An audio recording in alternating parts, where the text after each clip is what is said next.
யூஸ்வலா பாத்தீங்கன்னா நமக்கு ஒரு விஷயத்தை செய்யறதுக்கு ரொம்ப பயமா இருக்கும். இப்ப சின்ன வயசுல எல்லாம் பாத்தீங்கன்னா நமக்கு டான்ஸ் கத்துக்கணும்னு ஆசையா இருக்கும். ஆனா நமக்கு ஒரு ஹெசிடேஷன் என்னன்னா, நான் டான்ஸ் கத்துக்கிட்டா என்ன யாரா பாப்பாங்களா, நான் நல்லா ஆடுவேனா, இல்ல அந்த ஸ்டெப்ஸ் எல்லாம் எனக்கு ப்ராப்பரா வருமா, வேண்டாம்ப்பா அப்படின்னு சொல்லி விட்டுருப்போம்.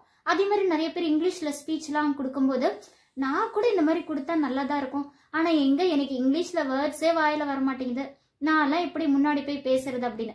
அப்படி நம்மளை யாராவது என்கரேஜ் பண்ணி கூப்பிட்டாலும் இல்ல நான்லாம் வரமாட்டேன் அப்படின்னு சொல்லுவோம். ஆனா அதுக்கப்புறம் தான் நம்ம யோசிப்போம், இதெல்லாம் நம்ம முன்னாடியே பண்ணிருக்கலாமோ, இதெல்லாம் பண்றதுக்கு நமக்கு ஏன் தைரியம் வரல அப்படின்னு யோசிப்போம். அதே மாதிரி நமக்கு பிடிச்ச ட்ரெஸ் போடணும்னா கூட யாரா ஏதாவது சொல்லிடுவாங்களே இந்த ட்ரெஸ் கலரை பார்த்து மற்றவங்களுக்கு பிடிக்காம போயிருமோ இப்படின்னு எதை செய்யறதுக்குமே மற்றவங்களை யோசிச்சு நம்ம தைரியம் இல்லாம விட்டுடுறோம். இதெல்லாம் எப்படி ஓவர் கம் பண்றது?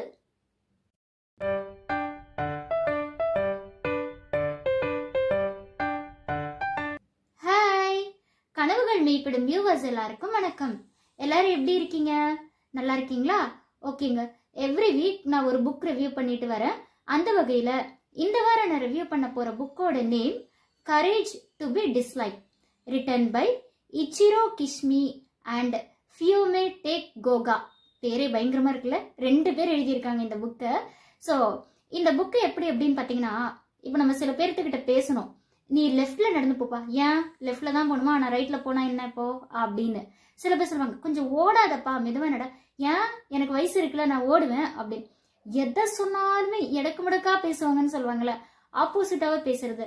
அதே மாதிரி எது சொன்னாலுமே ஆர்கியூ பண்றது. ஸோ இந்த மாதிரி இருக்க பீப்புள் எல்லாம் எப்படி ஹேண்டில் பண்றது அப்படின்ற மாதிரி நம்ம யோசிப்போம். ஆனா ஒரு புக்கே இப்படி இருந்ததுன்னா நம்ம எப்படி சமாளிக்கிறது? ஆமாங்க, இந்த புக் எப்படி இருக்குன்னா, நமக்கு ஏற்கனவே ஒரு பிலீஃப் இருக்கும் மைண்ட்ல, இப்படிதான் அப்படின்னு சொல்லிட்டு ஒரு பிலீஃப் இருக்கும். ஆனா அதெல்லாம் தாண்டி இதெல்லாம் இப்படி இல்லை அப்படின்னு சொல்ற மாதிரி இருக்கும். பாத்தீங்கன்னா சில சமயம் இந்த புக்ல இருக்க கான்செப்ட் என்னாலே அக்செப்ட் பண்ண முடியாதுங்க. நீங்க ஃபுல்லா கேட்டுட்டு எப்படி இருந்துச்சு, எதெல்லாம் உங்களால அக்செப்ட் பண்ண முடியும் முடியாது அப்படின்றத கமெண்ட்ல சொல்லுங்க, ஷேர் பண்ணுங்க என் கூட, ஓகேவா? சரி, இப்போ இந்த புக் எப்படின்னா ஒரு கான்வர்சேஷன் மாதிரி இருக்குங்க, ஒரு கதை மாதிரி தான். என்னன்னா, ஒரு யூத், ஒரு யங்ஸ்டர், அவர் என்ன அப்படின்னா அவருக்கு நிறைய லைஃப்ல ப்ராப்ளம், பழைய நினைவுகள், அப்புறம் நிறைய லைஃப்ல பேர்டன், நிறைய பிட்டர் எக்ஸ்பீரியன்ஸ், இதெல்லாம் ஃபேஸ் பண்ணிட்டு லைஃப் என்னடா இது லைஃப் அப்படின்னு சொல்லிட்டு ரொம்ப ஃபீல் பண்ணிட்டு இருக்காரு.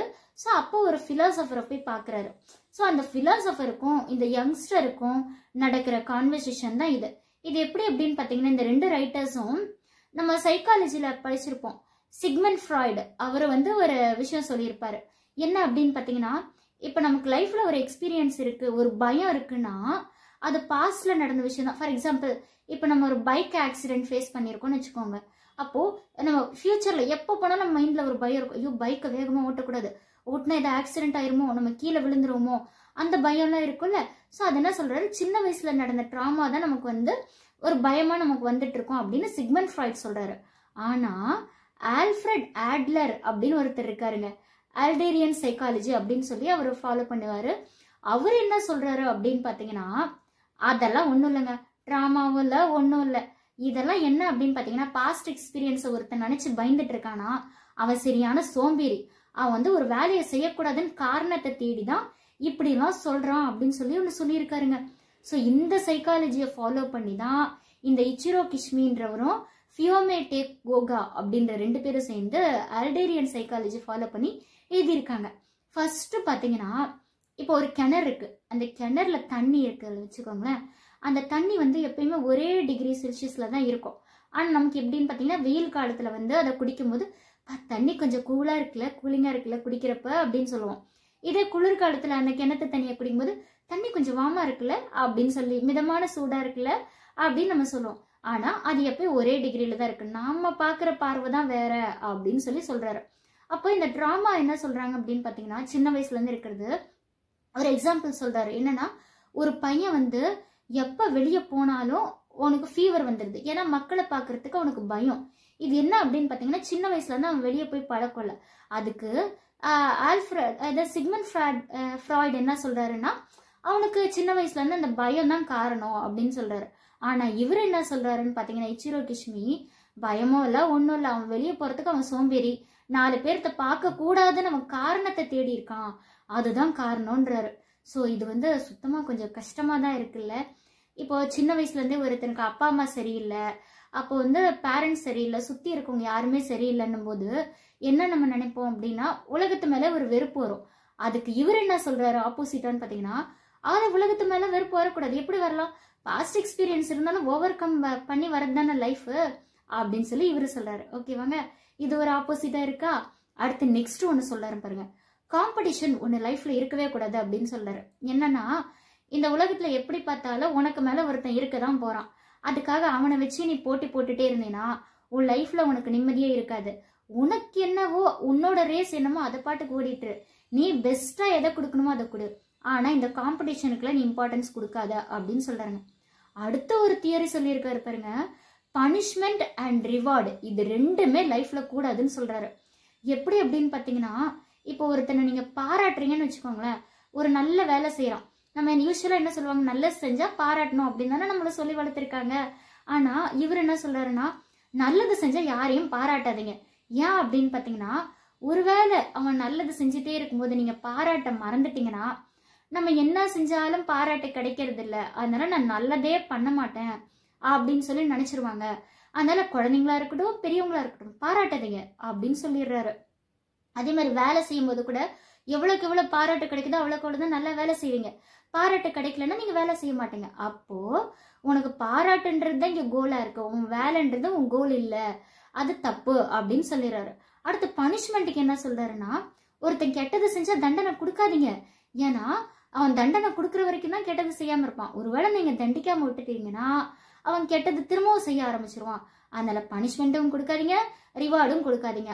அவனுக்கு என்ன தோணுதோ அதை பண்ணட்டும், நல்லதுன்னு தெரியுது இல்ல, அந்த நல்லதை மட்டும் பண்ணட்டும், கெட்டதான் செய்யக்கூடாது, ஏன்னா 6 அறிவு இருக்குல்ல அப்படின்னு அவர் சொல்லிடுறாருங்க. அடுத்தது ஒண்ணு சொல்றாரு பாருங்களேன், இந்த உலகத்துக்கு மோஸ்டா வர ப்ராப்ளம்ஸ்க்கு எல்லாம் காரணமே இன்டர்பர்சனல் ரிலேஷன்ஷிப்னு தாங்க சொல்லிட்டாரு. ஃபார் எக்ஸாம்பிள், இப்ப அம்மா அப்பாவுக்கு இருக்கிற ரிலேஷன்ஷிப்பா இருக்கலாம், ஹஸ்பண்ட் அண்ட் ஒய்ஃபுக்கு ரிலேஷன்ஷிப்பா இருக்கலாம், பாய் ஃப்ரெண்ட் கேர்ள் ஃப்ரெண்ட் ரிலேஷன்ஷிப்பா இருக்கலாம். எல்லாத்துக்கும் காரணம் இந்த இன்டர்பர்சனல் ரிலேஷன்ஷிப் தான் காரணம். அதுதான் நிறைய ப்ராப்ளத்தை கிரியேட் பண்ணுது. ஏன் அப்படி சொல்றாரு அப்படின்னு பாத்தீங்கன்னா, இப்போ வந்து நம்ம ஒருத்தருக்கு பிடிச்சிருக்குன்னு வச்சுக்கோங்களேன், அவருக்கு பிடிச்ச மாதிரி நம்ம நம்மளவே மாத்திக்குவோம். அவருக்கு என்னென்னலாம் பிடிக்குமோ, என்ன ட்ரெஸ் பிடிக்கும், என்ன மாதிரி கேரக்டர் இருந்தா பிடிக்கும், என்ன ஃபுட் இருந்தா பிடிக்கும், இப்படி மற்றவங்களுக்கு பிடிக்கிறதையே நம்ம செஞ்சிட்டு இருந்தா நம்ம லைஃப் காலி ஆயிடும் அப்படின்னு சொல்றாரு. இன்னொன்னு பாத்தீங்கன்னா, இப்ப பேரண்ட்ஸ் கூட பிள்ளைங்க மேல வந்து நான் தான் டாக்டர் ஆக முடியல, நீயாவது டாக்டர் ஆக அப்படின்னு சொல்லி திணிக்கிறாங்களே, அதுவே ஃபர்ஸ்ட் தப்புன்றாரு. என்னன்னா, நீங்க என்னதான் உங்க குழந்தைனாலும் நீங்க வேற உங்க குழந்தை வேற பேசிக்கா. அதனால இப்ப குழந்தைய ஃபார் எக்ஸாம்பிள் சொல்ற, குழந்தைய உட்காந்து படின்னு கூட நம்ம சொல்லக்கூடாதுன்னு சொல்றாரு. இதெல்லாம் ரொம்ப முரண்பாடாதான் இருந்தது எனக்கு கேட்கும்போது. ஏன் அப்படின்னா, அவளுக்கு படிக்கணும், எது பண்ணணும்னு தோணுதோ அதை பண்ணட்டும், நீங்க ஃபர்ஸ்ட் எக்ஸ்பிளைன் பண்ணுங்க இது நல்லது இது கெட்டதுன்னு, அதுக்கப்புறம் அவ சூஸ் பண்ணிக்கிட்டோம். ஃபார் எக்ஸாம்பிள், இப்போ ஒரு குதிரையோ இல்ல நம்ம பெட்டையோ நீ சாப்பிடு தண்ணி குடி அப்படின்னு போட்டு அமுக்கணும்னா ஒரு குறிப்பிட்ட கட்டத்துக்கு மேல நம்மளை எட்டி வதச்சு போயிட்டே இருக்கும். அதனால எதையுமே நீங்க ஃபோர்ஸ் பண்ணாதீங்க அப்படின்னு சொல்றாரு. அதுக்கப்புறம் நெக்ஸ்ட் ஒன்னு சொல்றாரு, என்னன்னா சுதந்திரம் அப்படின்னா உனக்கு பிடிச்சதை நீ தைரியமா செய்யணும், அதுதான் உனக்கு சுதந்திரம். உனக்கு பிடிச்ச ட்ரெஸ் போட்டுக்கணும், உனக்கு என்ன கேரக்டர் பிடிக்குதோ அது. சத்தமா சிரிக்கணும்னு தோணுதா சத்தமா சிரி.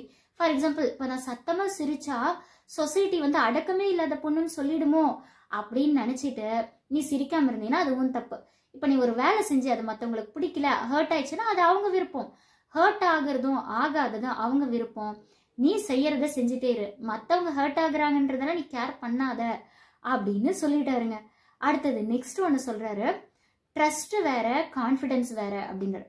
ட்ரஸ்ட்னா இப்போ ஹஸ்பண்ட் அண்ட் ஒய்ஃப் இருக்காங்கன்னு வச்சுக்கோங்க, என் ஒய்ஃப் வந்து எனக்கு ரொம்ப ட்ரஸ்டா இருக்கா, ரொம்ப நம்பிக்கையா இருக்கா, அதனால அவளுக்கும் நான் நம்பிக்கையா இருக்கணும்னு யோசிப்பாரு. ஆனா அவரால் அந்த மாதிரி இருக்க முடியாது சில சுச்சுவேஷன்ல. அப்ப என்ன ஆயிரும்னு பாத்தீங்கன்னா, அந்த ரிலேஷன்ஷிப் வந்து பிரேக் ஆயிரும். எப்பவுமே கான்ஃபிடன்ஸ் ஒன்று இருக்கணும். நம்ம என்ன பண்ணாலும் நம்ம ஹஸ்பண்டுக்கு நம்மளை பிடிக்கும், நம்ம ஒய்ஃபுக்கு நம்மளை பிடிக்கும்ன்ற கான்ஃபிடன்ஸ் இருந்தா போதும், ஓவர் ட்ரஸ்ட் வேண்டாம் அப்படின்னு சொல்லியிருக்காரு. அடுத்தது, ஃபீலிங் ஆஃப் இன்ஃபீரியர் இருக்கலாம், ஆனா ஃபீலிங் ஆஃப் இன்ஃபீரியாரிட்டி காம்ப்ளெக்ஸ் இருக்கக்கூடாது அப்படின்னு சொல்றாரு. ரெண்டும் ஒன்று தானே அப்படின்னு கேட்டா கிட்டத்தட்ட ஒன்று தான், ஆனா ரெண்டு வேறங்க. இப்போ ஃபீலிங் ஆஃப் இன்ஃபீரியர்னா என்ன அவர் சொல்றாருன்னா, இப்போ வந்து நம்ம ஒரு ஏழ்மையான குடும்பத்துல பிறக்கிறோம்னு வச்சுக்கோங்க, அப்போ நம்ம மற்றவங்களை பார்க்கும்போது தோணும் நம்ம ஏழையாக பிறந்துட்டோமே அப்படின்னு சொல்லிட்டு. ஆனால் அதைவே வச்சுட்டு ஃபீல் பண்ணிட்டு இருக்கக்கூடாது. இன்ஃபீரியர் இருக்கும், ஆனால் அதையும் தாண்டி நம்ம என்ன பண்ணோம் அப்படின்னு பார்த்தீங்கன்னா, நம்ம ஹார்ட் ஒர்க் பண்ணி ஓகே நான் பிறந்துட்டேன், ஆனால் நான் ஹார்ட் ஒர்க் பண்ணி மேலே வருவேன், நான் ரிச்சாக வருவேன்னு யோசிக்கணும். இது ஃபீலிங் ஆஃப் இன்ஃபீரியர், இது வந்து குட். அது ஆனால் ஃபீலிங் ஆஃப் இன்ஃபீரியாரிட்டி காம்ப்ளெக்ஸ்ன்னு இருக்கு பாருங்க, இது வந்து ரொம்ப ஒஸ்ட். நான்லாம் ஏழையா பிறந்துட்டேன், எனக்குலாம் எவ்வளோ படித்தாலும் மண்டையில ஏறாது அப்படின்னா அவன் சோம்பேறி, அவன் காரணத்தை தேடிட்டு இருக்கான். ஹார்ட் ஒர்க் பண்ணுறதுக்கு அவனுக்கு பிடிக்கல, அதனால தான் அவன் இன்ஃபீரியாரிட்டி காம்ப்ளெக்ஸை வளர்த்துட்டு இருக்கான் அப்படின்னு சொல்லி அவரு சொல்லியிருக்காரு. ஸோ இந்த மாதிரி நம்ம நிறைய விஷயம் இதில் முரண்பாடாகவே இருக்குங்க. கேட்கும்போது ஃபர்ஸ்ட் வந்து அந்த யூத் பார்த்தீங்கன்னா ஒத்துக்கவே இல்லை, ஆனால் கொஞ்சம் கொஞ்சமாக கன்வின்ஸ் ஆகிட்டே வராரு. நான் கூட படிக்கும்போது ஐயோ இந்த புக்கை படிச்சு தான் ஆகணுமா அப்படின்னு யோசிச்சேன். ஆனால் போக போக போக இது வந்து நிறையா மீனிங்கை கொடுத்ததுங்க. அடுத்த அப்பியரன்ஸ் பார்த்தீங்கன்னா நம்மள என்ன சொல்லியிருப்பாங்க, உன் ட்ரெஸ்ஸிங் நல்லா இருக்கணும், உன்னோட அப்பியரன்ஸ் நல்லா இருக்கணும்னு. ஆனால் இவர் என்ன சொல்றாருன்னா, உன்னோட அப்பியரன்ஸ் நல்லா இருக்கணும் நீ நினச்சிட்டே இருக்கும்போது தான் உனக்கு ரொம்ப நான் நல்லா இல்லையோன்ற மாதிரி தாட் வரும். நீ உனக்கு கடவுள் என்ன கொடுத்துருக்காரோ அதை போட்டுட்டு உன்னால் முடிஞ்ச அளவுக்கு நீட்டாக இருந்தால் போதும் அப்படின்னு சொல்லி சொல்றாருங்க. அடுத்த ஒரு விஷயம் சொல்றாரு பாருங்க, இந்த செல்ஃப் அஃபர்மேஷன்ன்றதே தப்புன்னு சொல்லிட்டாருங்க. செல்ஃப் அஃபர்மேஷனா நான் நல்லா இருக்கணும், நான் ரொம்ப குட் அப்படின்னா அப்போ நீ இதுக்கு முன்னாடி ரொம்ப பேடா, அப்போ நீ ஏன் மற்றவங்களை பார்த்து நீ இன்ஸ்பயர் ஆகி நீ மற்றவங்க மாதிரியே உன்னை நீ மாற்றிக்க ட்ரை பண்ணுறது தான் செல்ஃப் அஃபர்மேஷன் சொல்லிட்டாரு. அப்போ என்னன்னா செல்ஃப் அக்செப்டன்ஸ், நீ எப்படி இருக்கியோ நீயாவே இருக்கிறது தான் பெஸ்ட்டு அப்படின்னு சொல்லி சொல்கிறாருங்க. கடைசி மொத்தத்தில் என்னன்னா எதை சுதந்திரம் அப்படின்னு சொல்கிறாருன்னா, மற்றவங்களுக்கு உன்னை பிடிக்காம போகிறது தான் சுதந்திரம்னு சொல்கிறாரு. என்னன்னா உனக்கு விருப்பப்பட்டதை நீ செஞ்சீங்கன்னா மோஸ்ட் ஆஃப் த டைம் மற்றவங்களுக்கு உன்னை பிடிக்காது, ஓகேவா? அப்படி பிடிக்காம போறப்ப நீ வந்து ஃபுல் சுதந்திரத்தையும் நீ லைஃப்ல என்ஜாய் பண்ணுவ அப்படின்னு சொல்றாருங்க. இதுதான் கரேஜ் டு பி டிஸ்லைக்ட். இந்த மாதிரி நிறைய விஷயம் சொல்லியிருக்காரு. நிறைய முரண்பாடாகவும் இருக்கும். சில விஷயம்லாம் என்னால் இந்த செல்ஃப் அஃபர்மேஷன், செல்ஃப் அக்செப்டன்ஸ் இந்த மாதிரி டிஃப்ரென்ஸ் எல்லாம் அக்செப்ட் பண்ண முடியல. பட் நீங்க இதை கேட்டுட்டு எதெல்லாம் உங்களுக்கு ஓகேவா இருந்துச்சு, எது ஓகேவா இல்லைன்னு எனக்கு கமெண்ட்ல சொல்லுங்க. இந்த ரிவ்யூ உங்களுக்கு பிடிச்சிருந்துன்னா மறக்காம லைக் பண்ணுங்க, கமெண்ட் பண்ணுங்க, ஷேர் பண்ணுங்க and notification icon bell click பண்ணிக்கோங்க. அப்போதான் நான் ஒவ்வொரு தடவை போடுற வீடியோ உங்களுக்கு நோட்டிஃபிகேஷனாக வந்து சேரும். அண்ட் மறக்காம சப்ஸ்கிரைப் பண்ணி என்னை மோட்டிவேட் பண்ணுங்க. தேங்க்யூ.